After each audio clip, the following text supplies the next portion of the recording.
me explain the background of this part of my talk. So actually this is a request from the students. When Dilip, Kalum and Kasum came my home to invite me for this occasion, they said, so there is a special request from us. We want to listen to a lecture by you related to biotechnology. And this will be the last lecture from you for us as a university lecturer. The condition that they gave me was this lecture should not be describe any principles or theory on biotechnology, but should be on some practical line. As all of them are now in the society at various stages of their careers.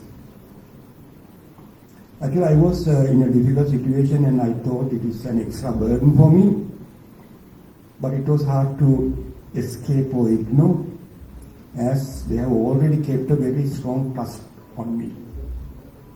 So I didn't want to disappoint them. In fact, they have suggested some titles also. One said the bioethics, others said the biotechnology and society, and so many titles. So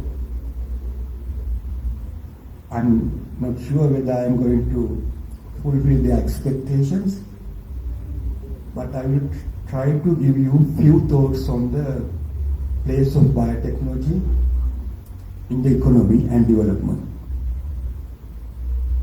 So this is going to be a very short description of common facts. You already know, but I think that will help you when you talk with other people, maybe the administrators, or many people, they have sort of a stigma or some negative attitudes towards biotechnology.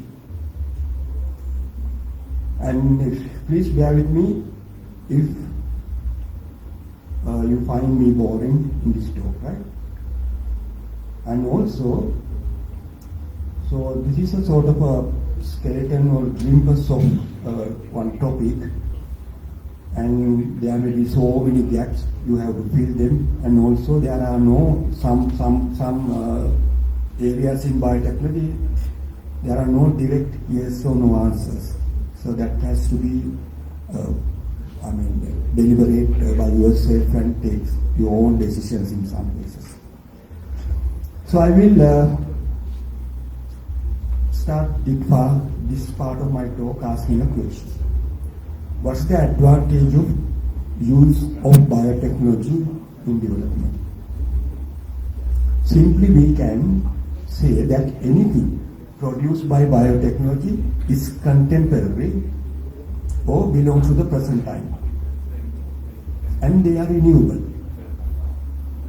So contemporary in the sense that biotech-based products are produced using resources occurring at the present time. Therefore, this is a very vital and central for sustainability. So I remember when I was in grade 8, one of my biology teachers told, one day the insects will overrun humans. The reason he explained was the insects live in all environment very efficiently, using the present day resources. He said that they can fly carrying weights 10 to 50 times of their body weight, even some modern aircraft cannot do. And for this purpose, they use energy only from the presently produced resources, such as maybe honey, pollen, or other biologically derived materials. So whereas us, or human, so we are depending on non-renewable energy sources.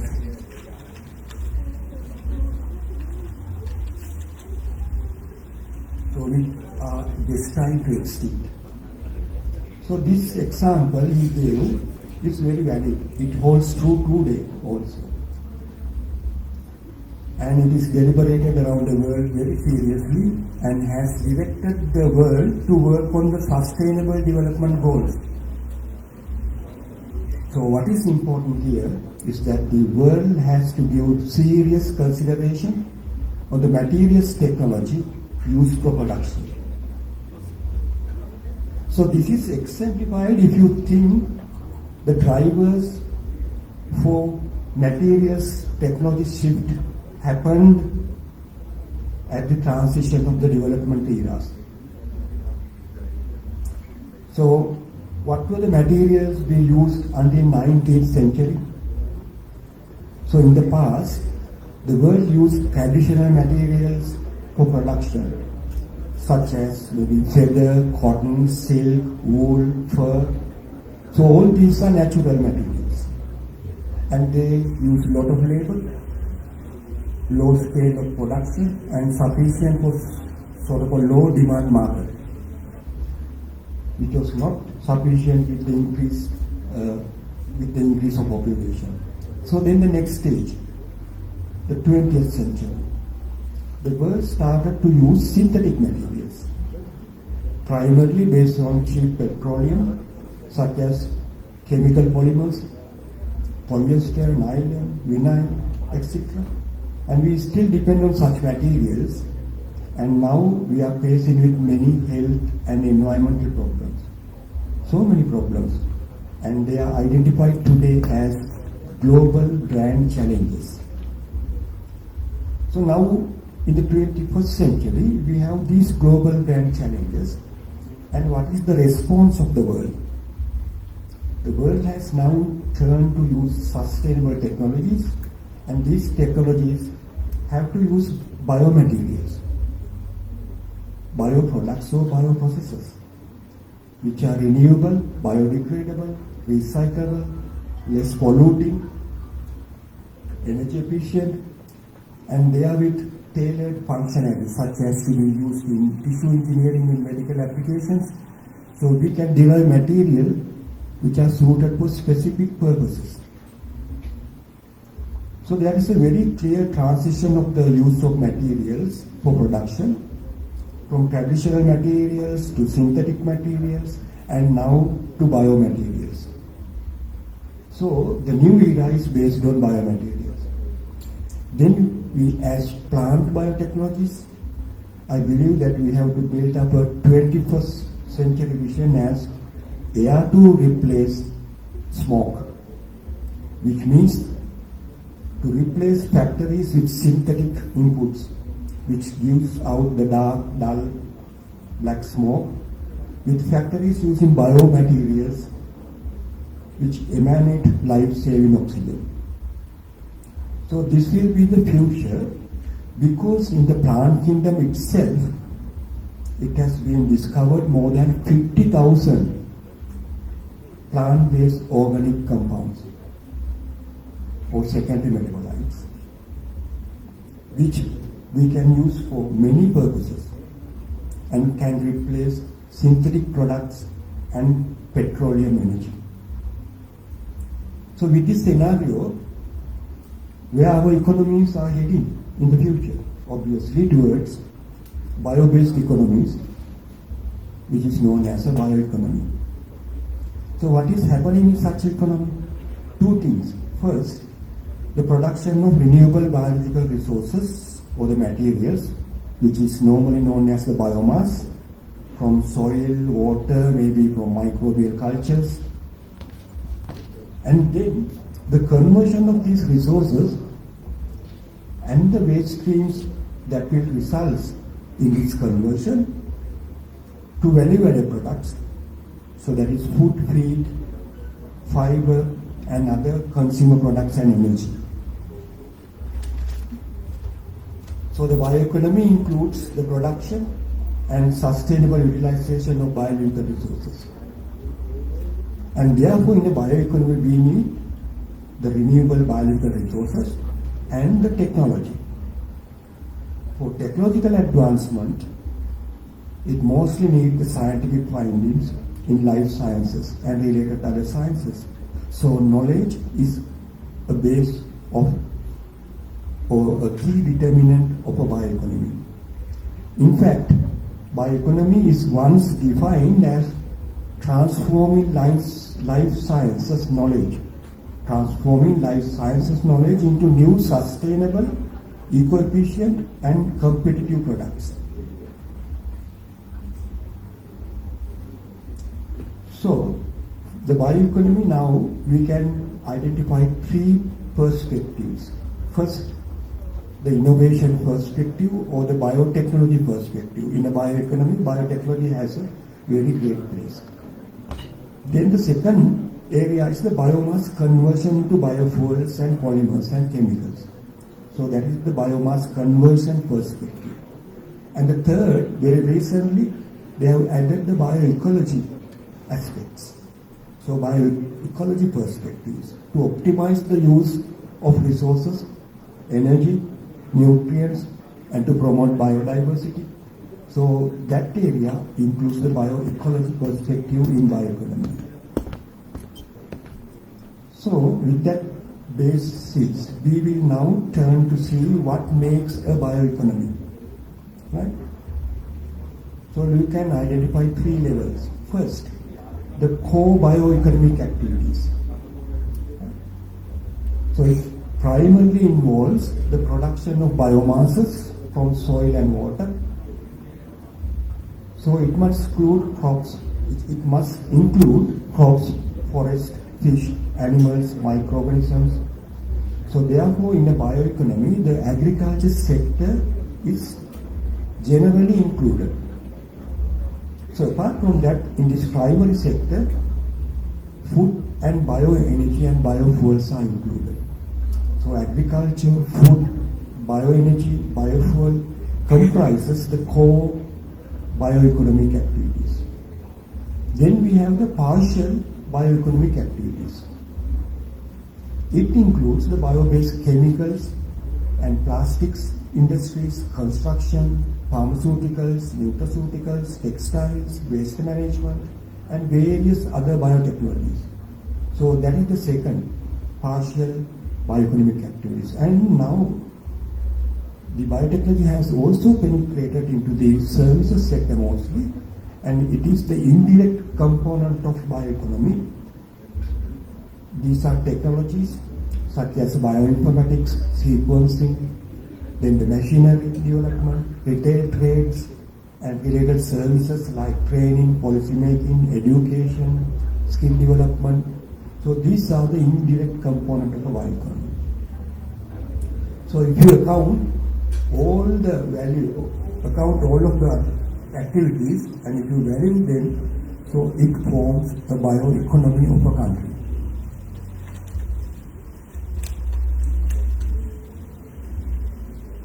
So if you, I don't know, I'm taking more time, but if you would consider the accounting system for bioeconomic varies, because some countries, all these three sectors are counted, like EU countries and others. But in US, they don't count the general agriculture in their bioeconomy. They count only, if there is a biotechnology component, only they count.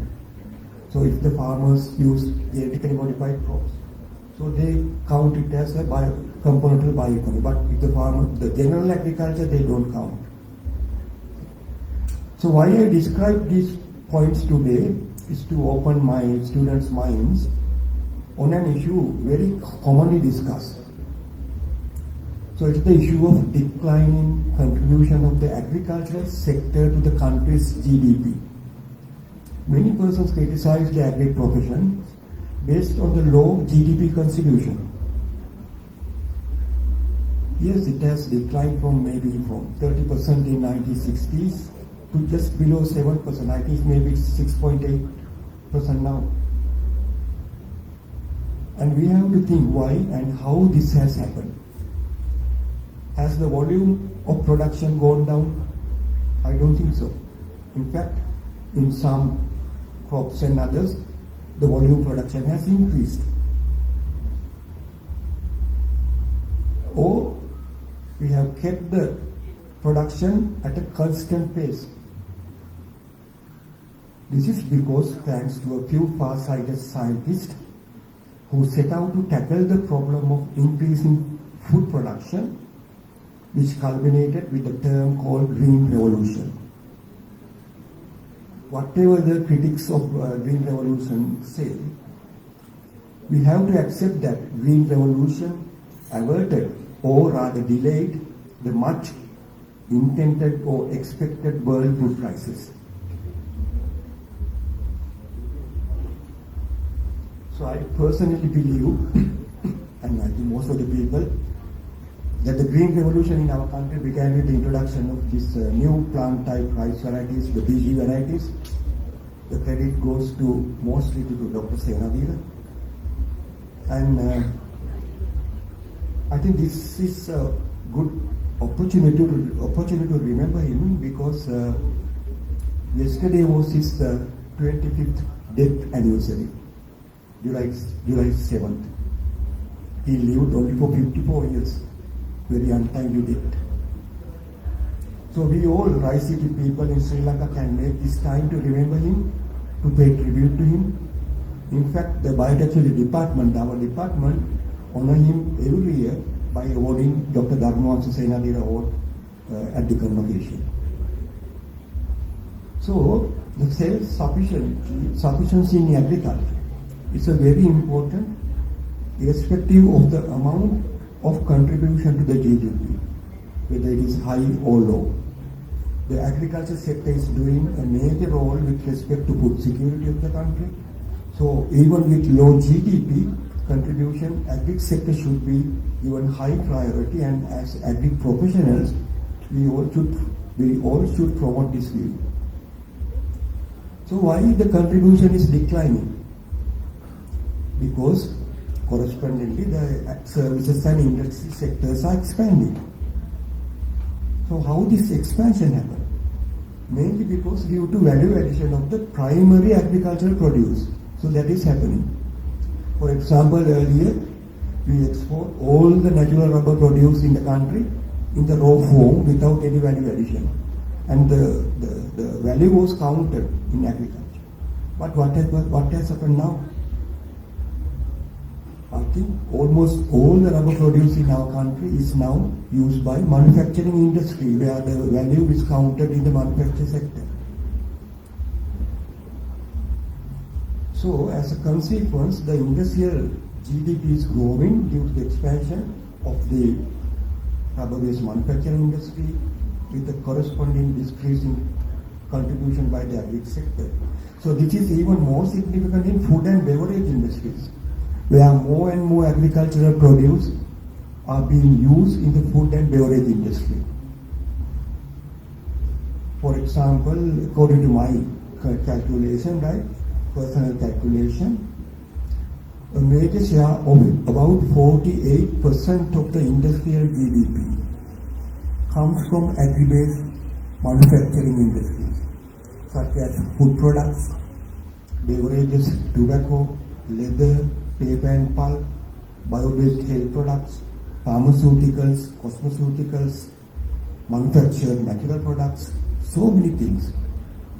So bio-based activities also penetrate into the services sector of the GDP, such as trade, insurance, disease diagnostic services, education, training.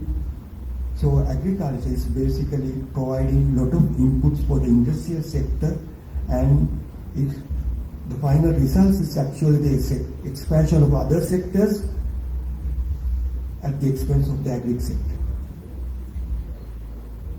So now we can see that there are many ways that agriculture sector is indirectly contributing in our economy, which are not accounted directly as agricultural GDP.